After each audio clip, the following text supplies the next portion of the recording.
Hello student, welcome back to IBS. Today we are going to discuss about strategic planning journey. अब बात कर लेते हैं थोड़ा सा माइक्रो इन्वायरमेंट की। हमने नेशनल इंटरनेशनल पे बात कर लिया स्टैग्नल इन्वायरमेंट के पॉइंट ऑफ व्यू से। अब माइक्रो इन्वायरमेंट में हो गया कस्टमर में हम क्या देखेंगे, सस्टेनेबिलिटी देखेंगे, एथिकल सोर्सिंग देखेंगे। तो इन चीज के लिए हमको ज्यादा कॉन्शियस होने की जरूरत होती है, सस्टेनेबिलिटी, एथिकल रिसोर्सिंग के पॉइंट ऑफ व्यू से कस्टमर के। उसके बाद सप्लायर पॉइंट ऑफ व्यू से देखेंगे, सस्टेनेबिलिटी होनी चाहिए सोर्सिंग में। जैसे हम कोई भी प्रोडक्ट बना रहे हैं या डव प्रोडक्ट आप बना रहे हो, ठीक है, या आप लाइफ बॉय बना रहे हो, तो उसके लिए कुछ रॉ मटेरियल तो चाहिए होगा ना। वो रॉ मटेरियल कौन सा सप्लायर आपको दे रहा है, उसको सस्टेनेबल है कि नहीं ये कैसे पता चलेगा। तो उसके लिए ये होता है कि आप कोई स्टार्टअप खोलते हो तो आपको जल्दी सेल्स नहीं मिलता है। उसके कई रीजन होते हैं। एक तो ये कि आपका एक्सपीरियंस नहीं है कंपनी चलाने का, या फिर अगर आपने 3-4 कंपनी बना रखी है, ठीक है, फिर भी अगर आप नए कोई बिजनेस में एंटर करे हो तो उस बिजनेस को चलाने का एक्सपीरियंस नहीं है, उस इंडस्ट्री पे आपको काम किया हुआ एक्सपीरियंस नहीं है। अगर एक्सपीरियंस किया हुआ भी है तो कंपनी वो वाली नहीं चलाई आपने, तो इसीलिए इजीली आपको जो है सेल्स नहीं मिलता। तो फिर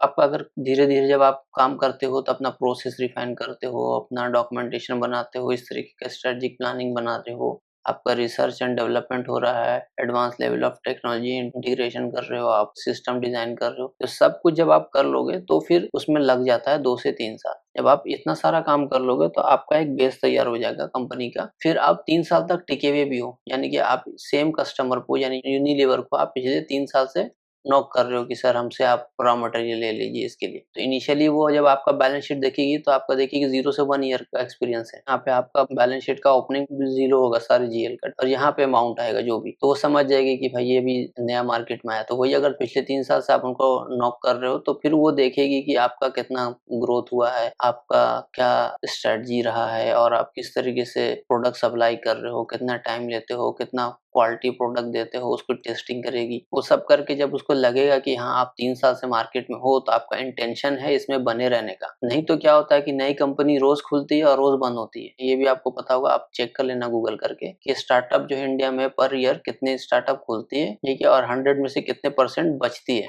जो 1 साल सस्टेन करती है। उसी तरीके से 3 साल सस्टेन करने वाले का परसेंटेज तो बिल्कुल ही कम होगा। इसीलिए आप कोई भी बिजनेस जब आप खोलोगे तो 2-3 साल तक कोई भी आपका क्लाइंट नहीं बनना चाहता। वो रीजन यही होता है कि आपका एक्सपीरियंस नहीं है, आपका प्रोसेस, आपका पॉलिसी, आपका सॉफ्टवेयर, आपका इम्प्लीमेंटेशन, इंटरनल कंट्रोल, ये सारा चीज पे हम ट्रस्ट नहीं कर सकते कि आप कब तक काम करोगे। इसके अलावा जो मेन रीजन होता है कि हम आपको अगर सस्ता में भी दे रहे हैं तो हम नहीं लेते हैं, सिर्फ इसलिए कि इनका पहले से और भी सप्लायर के साथ डील है, राइट। अगर उन सप्लायर को छोड़ करके वो आप पे जंप कर जाएंगे तो आप अगर कल को बंद कर जाओगे तो इनसे रिलेशन तो खराब हो गया ना। इनको अगर मान लीजिए कि ये 50 करोड़ का माल ये हर साल शैम्पू बनाने के लिए यूनिलीवर को डिलीवरी दे रहे थे, अब उनसे 50 करोड़ का रेवेन्यू इनका चला गया, तो अगर 10% भी इनकी प्रॉफिट है तो 5 ईयर का लॉस हो रहा है ना इनका। तो ये फिर वापस से आप पे ट्रस्ट नहीं करेंगे कि आप कभी भी निकाल देते हो, है ना। तो वो एक रिलेशन खराब होता है। तो इसीलिए कोई भी कंपनी जो है स्टार्टअप को प्रेफर नहीं करती। सिर्फ यही रीजन नहीं है कि आपकी पॉलिसी और प्रोसेस कितना अच्छा है, आपके पास कितना फंडिंग है, आप कितना दिन टिक पाओगे कि नहीं।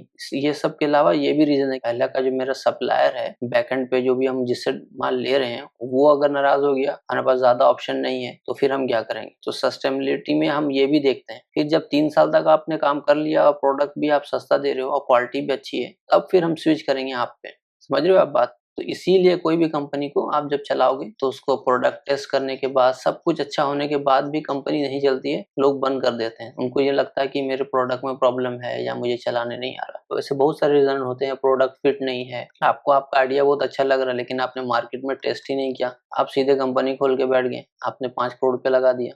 तो उससे बेहतर है कि आप सैंपल प्रोडक्ट बना करके उसको आप अपने फ्रेंड सर्किल में, फिर उससे आगे बढ़ करके फ्रेंड के फ्रेंड या कजन में या फिर और किसी अनजान से उस प्रोडक्ट को देख करके उसका रिव्यू लीजिए। तो फिर उस पे आपको पता चलेगा कि एक्चुअल में जो आपने सोचा था आइडिया, उसमें और ग्राउंड रियलिटी क्या है। तब आप समझ पाओगे कि आपको कंपनी खोलना चाहिए भी या नहीं, इसका रिक्वायरमेंट है भी या नहीं। जो आपको लग रहा है कि ये आइडिया बहुत अच्छा है, लेकिन क्या वाकई अच्छा है कि नहीं, वो आपको टेस्ट करना जरूरी होता है। तो ये मिनिमम वेस्टेज के साथ टेस्टिंग इसी तरीके से किया जा सकता है। इस पे भी हमने बिजनेस प्लानिंग का अलग से कोर्स बनाया है, उसमें डिटेल में ये सारा चीज डिस्कस किया है, तो आप वहां भी देख सकते हो, ठीक है। तो ये हम बात कर रहे थे सप्लायर के पॉइंट ऑफ व्यू से। सस्टेनेबिलिटी आप माइक्रो इन्वायरमेंट में आपको उसका भी डॉक्यूमेंटेशन बना के रखना है, ये भी आपके स्ट्रेटजी का पार्ट होता है। तो आप अगर बल्क में परचेस करते हो तो आप बाइंग पावर बायर का यूज कर सकते हो, ठीक है। उसके थ्रू आप उनसे बेटर क्वालिटी डिमांड कर सकते हो, प्रीमियम क्वालिटी प्रोडक्ट डिमांड कर सकते हो, कम टाइम में आप डिलीवरी के लिए आप फोर्स कर सकते हो,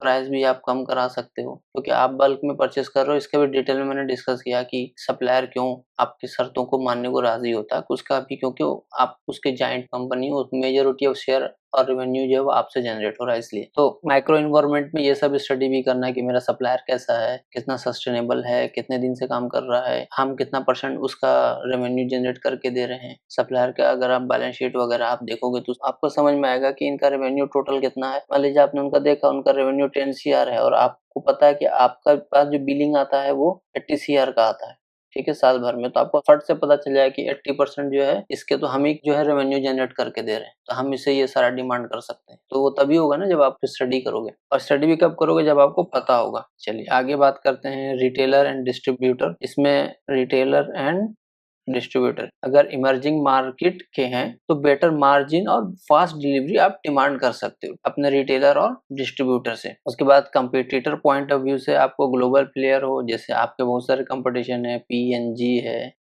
ठीक है, नेस्ले है। तो स्ट्रॉन्ग लोकल ब्रांड जैसे आपका पतंजलि है, वो आपको स्ट्रॉन्ग टक्कर दे सकता है, क्योंकि पतंजलि जो है आयुर्वेदा पे फोकस करता है। तो आयुर्वेदा से इन्फ्लुएंस प्रोडक्ट है उसका, और आपका प्रोडक्ट जो है केमिकल इन्फ्लुएंस है। तो वहां पे आपको टक्कर देने के लिए आपको भी अपने ब्रांड और प्रोडक्ट को इस तरीके से पिच करना होगा कि वो भी कहीं ना कहीं आयुर्वेदा से इन्फ्लुएंस है और जड़ी बूटी से बनाया जाता है। आपको अगर इंडियन को इन्फ्लुएंस करना है, अपने बिजनेस के बारे में अट्रैक्ट करना है, तो आप यूनिलीवर हो और आप अगर बोलोगे कि मैं भी आयुर्वेदा यूज करके बना रहा हूँ, इस तरीके से आप प्रोडक्ट बना रहे हो, तो आप पतंजलि को एक स्ट्रॉन्ग टक्कर दे सकते हो। वरना पतंजलि जो है वो लोकल लोगों के प्रेफरेंस की वजह से वो आगे चला जाएगा। आपको समझने की जरूरत है कि कल्चरली आपका प्रोडक्ट किस तरीके से आप फिट कर सकते हो। तो स्ट्रेटजिक इम्प्लीमेंटेशन में मार्केटिंग हो गया, ऑपरेशन हो गया, और सप्लाई चेन फंक्शन को एडेप्टेबल बनाना, और लोकल पार्टनर के साथ डीपली इंटीग्रेट होना चाहिए, उस पर डिटेल स्टडी और रिपोर्ट आपके पास होना चाहिए। तो ये सब स्ट्रेटजिक प्लानिंग का होता है। बेसिकली स्ट्रेटजिक प्लानिंग हम, जैसे मैंने बताया कि एक बंदे का काम नहीं है, इसमें काफी लोग लगते हैं और वो सब लोग डिटेल में